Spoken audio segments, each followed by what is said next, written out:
first podcast of 2020, we're going to take a deeper dive and look into how important it is for your business to find a niche.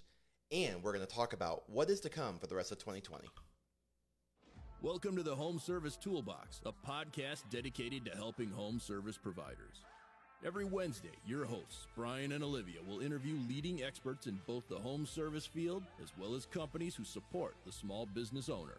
Our guests will help you nail down what will and what won't work to grow your business. Whether you're on a job site or taking a break, there's no better time to sharpen your small business skills.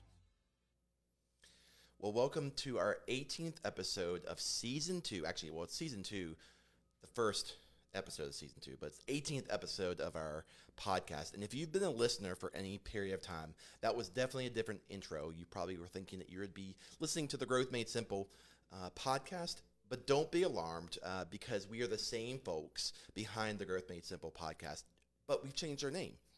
And so we changed our name to the Home Service Toolbox.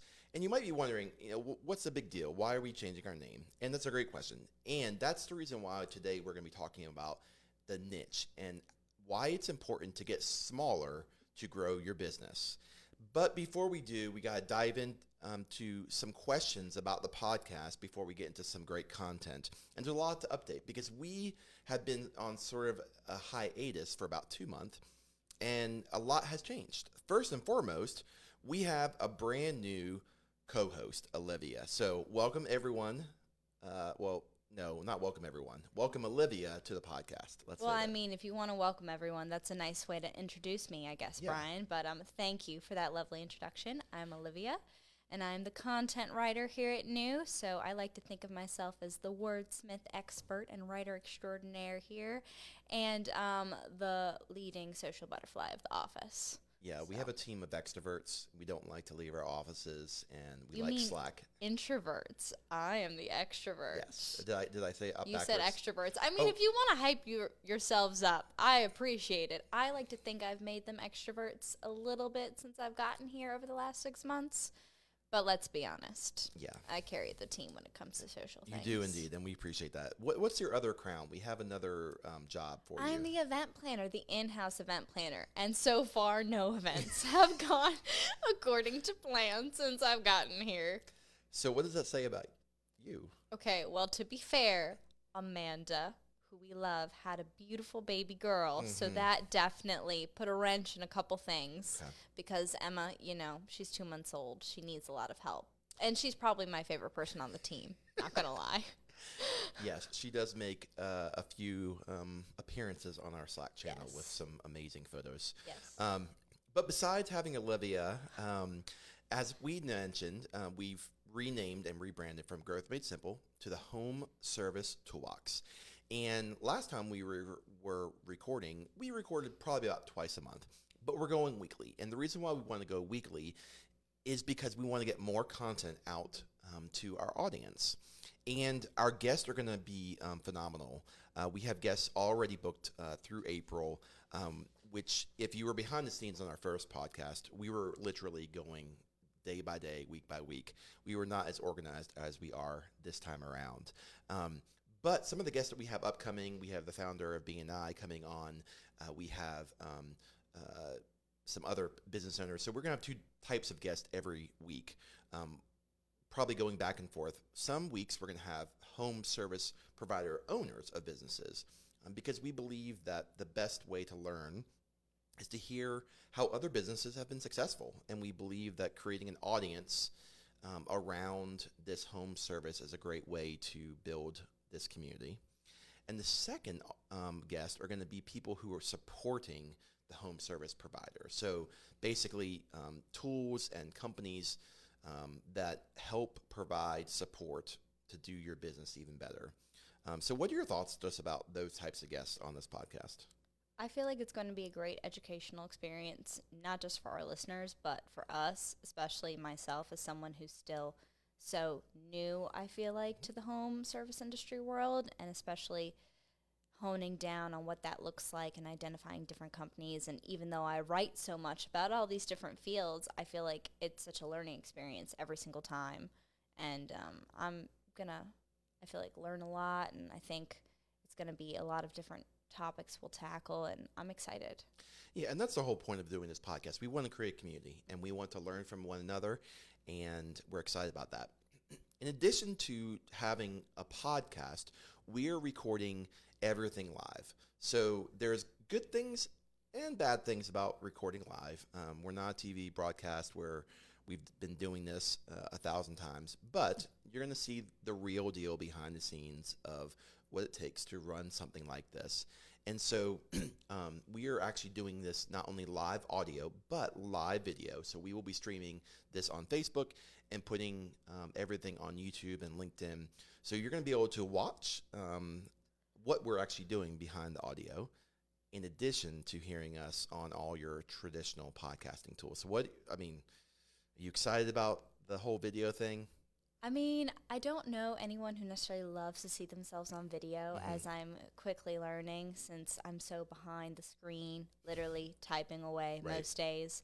But I think everyone getting to see us live, they get to actually make connections. And personally, when I'm listening to podcasts, it's so hard for me to visualize who's talking sometimes. And so I think getting to see us, not only you get to make that connection for, oh, I'm Olivia, you're Brian, and we become a little bit more familiar to you guys, but also you get to see us have more witty banter, and I talk with my hands, so maybe it'll be a little funny, it'll be a little interesting, it'll add a new dimension to the podcast, so I think it'll be good. And a whole new channel, so it's great to get on the Apple Podcasts and Spotify, but so many people are listening and watching educational pieces, on Facebook, YouTube, and LinkedIn, so we're excited about that. So we're going to come back in just a second. We're going to listen to a quick commercial, but then we're going to come back and dive into all of our content. Throughout our podcast, you'll hear us discuss a variety of marketing tools, but one of our favorites is Google My Business. The exclusive features Google My Business has to offer are a fundamental part of growing your business and launching a successful marketing campaign. Do you want to learn how to unlock all the secrets of Google My Business and grow your customer base? Check out our free webinar, Unlock the Secrets of Google My Business, under newagency.com/unlock. That is nuagency.com/unlock. Well, welcome back to the newest podcast to you guys. There was definitely a pause of me trying to get my words into here, and if you guys were watching on video, you could see that awkward pause. But we were a podcast called Growth Made Simple, and now we are called Home Service Toolbox, and we're excited about this year's content. But the content for today is talking about how if you can get your company smaller and more focused, you can actually grow your company bigger. And that's definitely a dichotomy and something that most people don't think about. I remember talking to one of my mentors with HubSpot, and they said in order to speed up, sometimes you got to slow down. And it's that same kind of concept. Sometimes you got to get smaller to actually grow bigger. And so we're talking about the concept of niching down. And so niche sometimes is also mentioned as niche. So Olivia, do you have a way, because you're the wordsmith, like, do you have a preference on how you say that? I always say niche. I don't know why. I just gravitate towards the word niche. Niche sounds it doesn't roll off the tongue as nicely. My grandmother would probably disagree with me, considering she was the grammar police and basically the rhyme or reason for all of my wordsmithing capabilities that I now possess. But I'm going to go with niche. Okay. So for the rest of at least today's podcast, we will talk about the niche. And so, for us as a company, we have worn many different hats. We started 20 years ago as a printing company. About 10 years ago, we brought the web division into the business. We were cranking out hundreds of websites. We're doing SEO. And we found ourselves in a unique place. We found ourselves, lots of people were coming to want to work with us. And there are two kinds of businesses, either companies that couldn't afford us or companies that wanted something more than we could provide. And so we had a choice. We had a choice to either outsource and, continue doing the work that we're doing, or to learn more. And, for those that know us, the learning more is definitely something that was much more advantageous, much more interesting to us. And so we chose to niche down.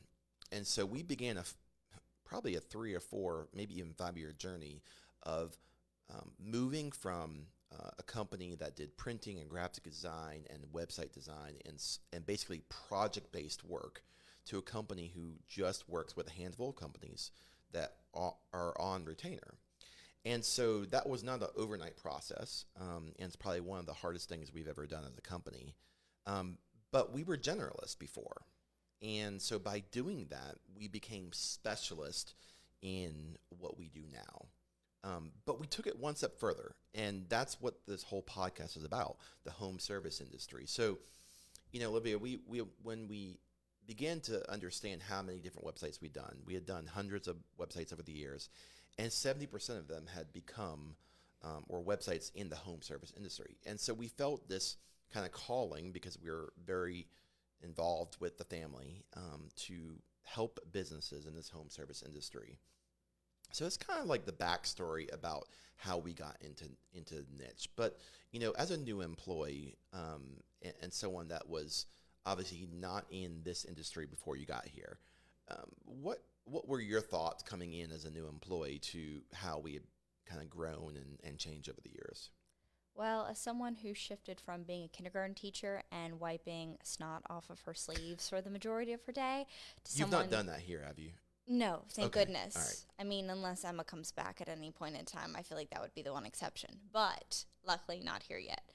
So switching from that gear into sitting and writing and really immersing myself into the whole home service industry for the first time, as someone, and also as someone who's unfamiliar to the world of marketing up until a couple months ago, I think, niching down and seeing this whole side of new as you've switched gears, not that I was privy to any of the previous experiences, but even within the last 6 months, seeing how much we've grown and evolved and really been able to find our voice and find our focus and even sharpen those tools in our own toolbox. We need to have like a drum. I know. Like, Every time I make a pun or an inside reference, just we gotta work on that, because Okay. it'll happen a lot, guys. I'm gonna warn you now. But I think just in these last 6 months, I've already seen exponential growth. And as someone who grew up in a home service environment with my father being involved in hydro seeding and landscaping, without having a niche or a purpose or a direction for a long time, he struggled to find leads and maintain contacts, and seeing how he had to learn the hard way and seeing how we're able to eliminate some of that friction for our clients and grow as a company ourselves and then translate that into our own clients. Like, I just think it's so powerful and it's so wonderful to be a part of. So it sounds like, by being generalists, there was some friction, there was some frustration even with your father's, business. And I think that's where we came with our own business. There had become to a point where we grew, we were successful, but we were hitting kind of roadblocks. And so that frustration could have been solved by niching down. Now, you can't niche down overnight, and it's going to be a much slower pace on growth.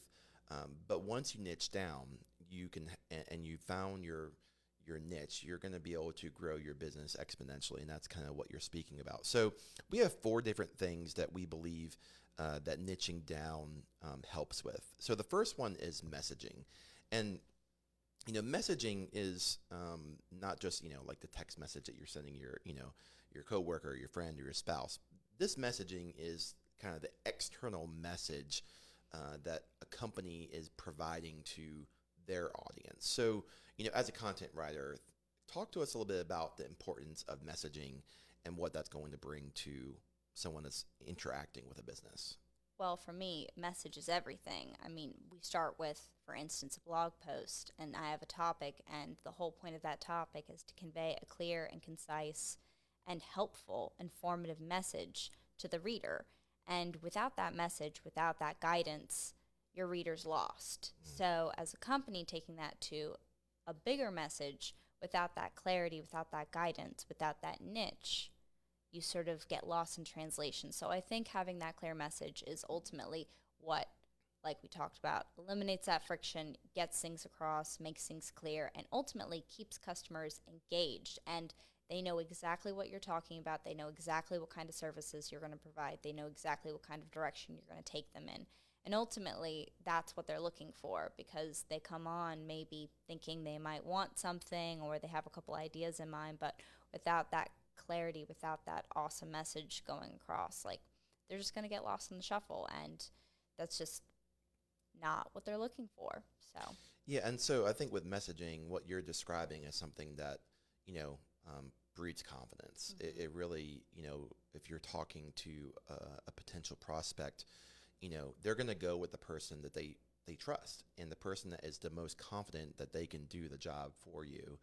And so having clarity in that. And so we've mentioned the word clarity a couple times, and that's kind of our second point. So we've broken down clarity into four buckets, and the first bucket is, I think, clarity as a business owner. So, you know, I can speak from that side. There's been so many times as a business owner that I'm not quite sure what I'm supposed to be doing and which direction do we go.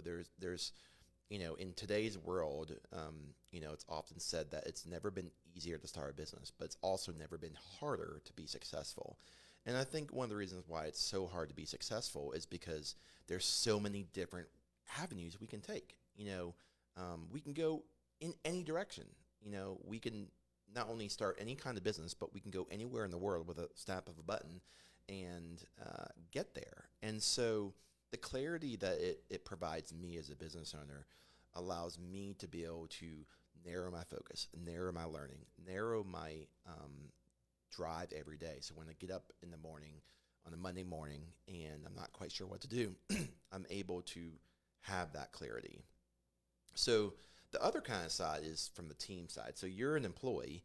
So if I'm able as a business owner and as your, you know, employer, able to have that clarity, what type of clarity does bringing a niche down to the particular business help a team?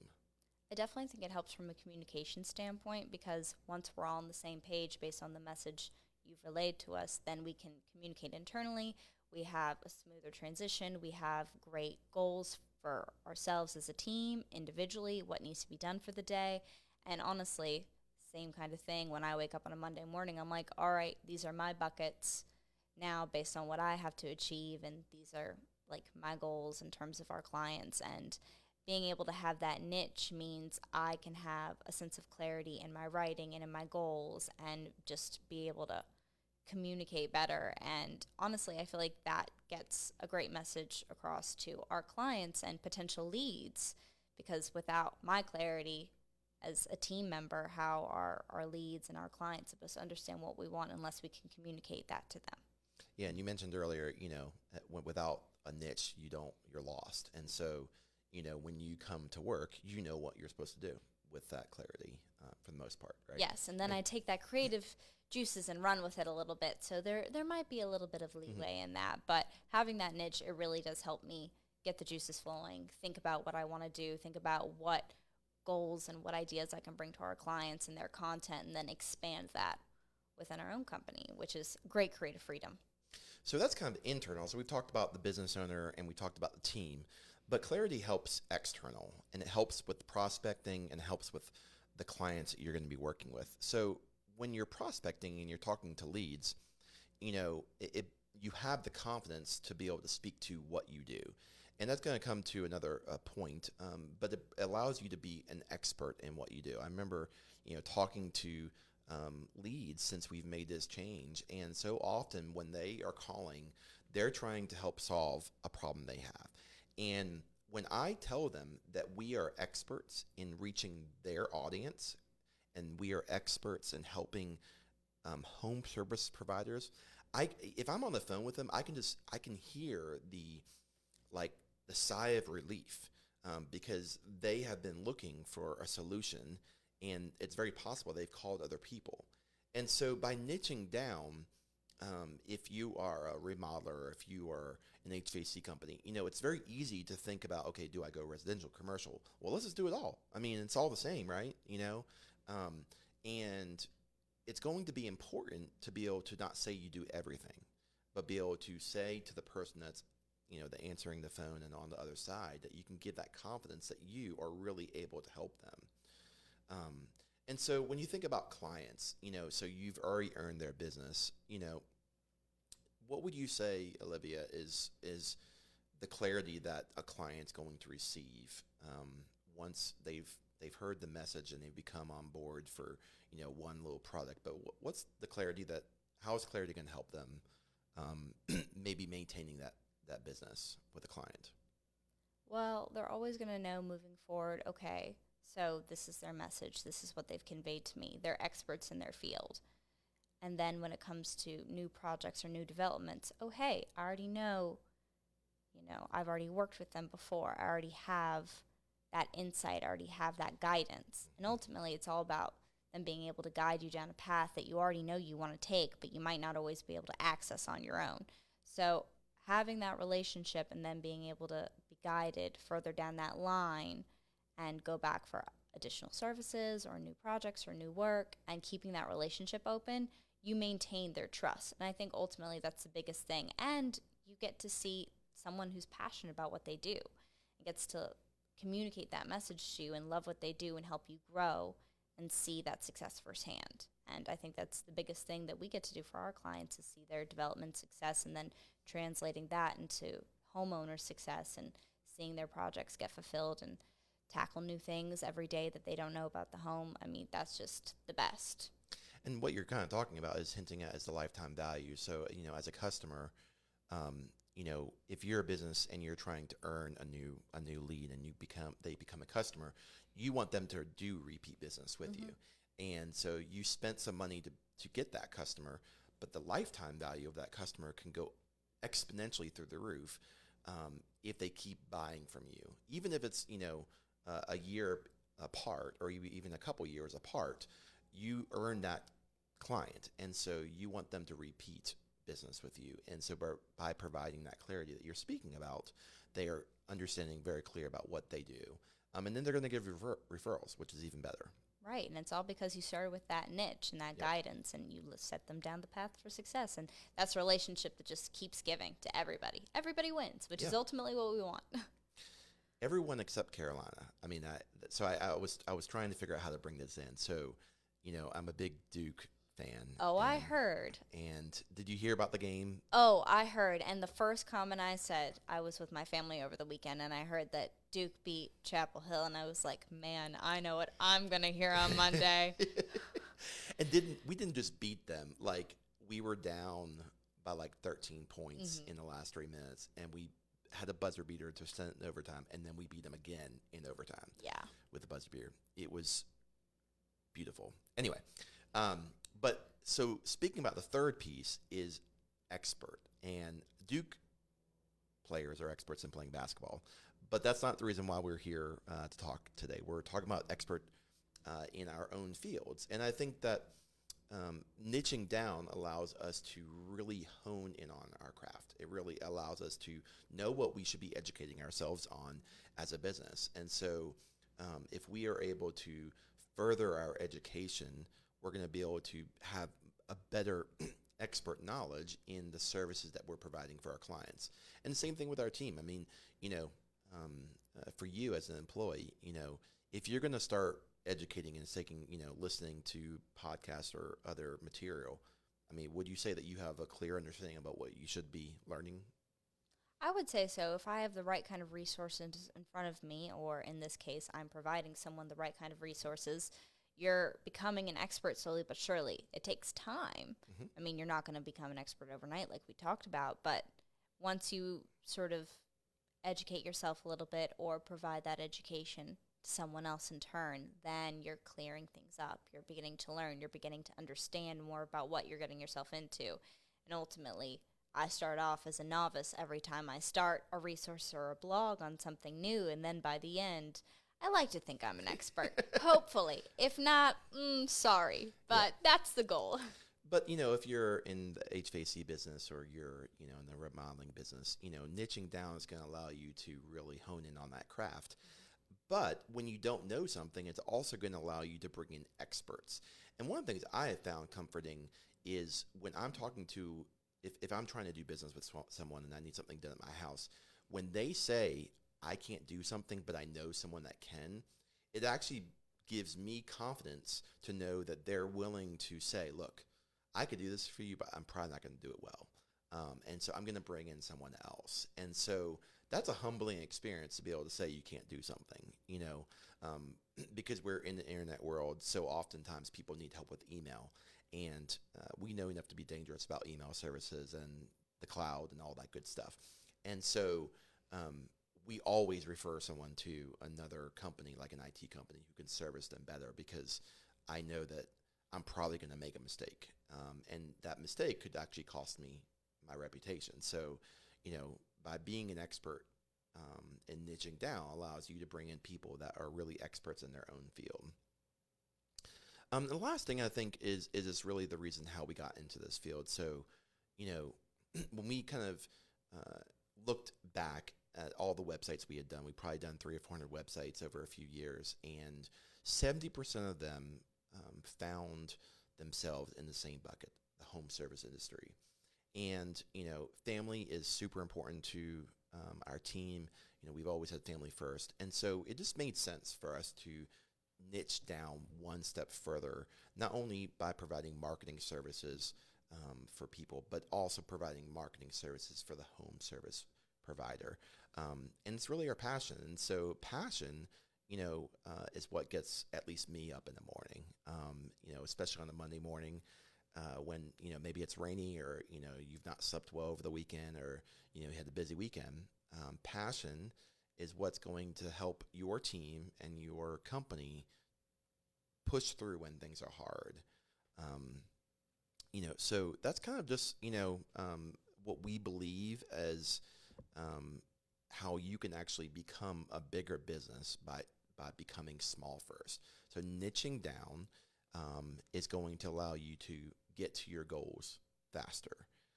And so we talked about messaging, clarity, being an expert, and having passion are all great things that come from niching down. So before we tie things up in a pretty bow for this first podcast, so this is kind of your first kind of dip your toes in the water of a podcast. So what are your first thoughts, Olivia?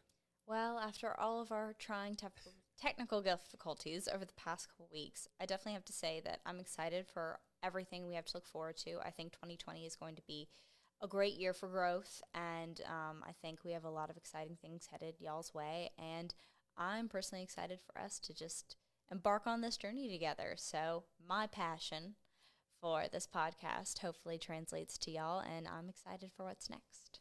Well, great. Well, on next week's episode, we're going to have our actual first live guest of 2020, and his name is Tanner Cranfield, and he's with Magnolia Landscape Group. And the topic of that conversation is going to be around the importance of the number one. And so we're excited to hear what he believes the number one is in his business and be able to share that expertise with the rest of our audience. And so if you have been following this podcast, this journey for any period of time, we want to ask you guys for some reviews. Reviews are a great way to grow our audience, and by growing our audience, we're going to be able to bring even more content that's fresh to you as a listener. And so if you just wouldn't mind going to YouTube or iTunes or wherever you listen to your podcast, Spotify, take a moment to leave us a review. We would love to hear from you guys and appreciate that. So that's it for now. We're going to be on for our very first podcast in 48 hours. So normally we're going to record every Wednesday live at 12:15. But today we're recording on Monday. Mm-hmm. But the very first guest podcast will be in 48 hours, basically. Yeah. Actually, a little bit less now that we're past 12:15. But it doesn't really matter. 2 days from now, Wednesday at 12:15 Eastern Standard Time, you can catch us on Facebook Live as well as our podcast tools. So that'll be it for now. Thanks again. Break time's over. But thanks for listening to the Home Service Toolbox. Keep your marketing toolbox up to date by subscribing to our podcast. We'll be here every Wednesday hammering out solutions to help your business.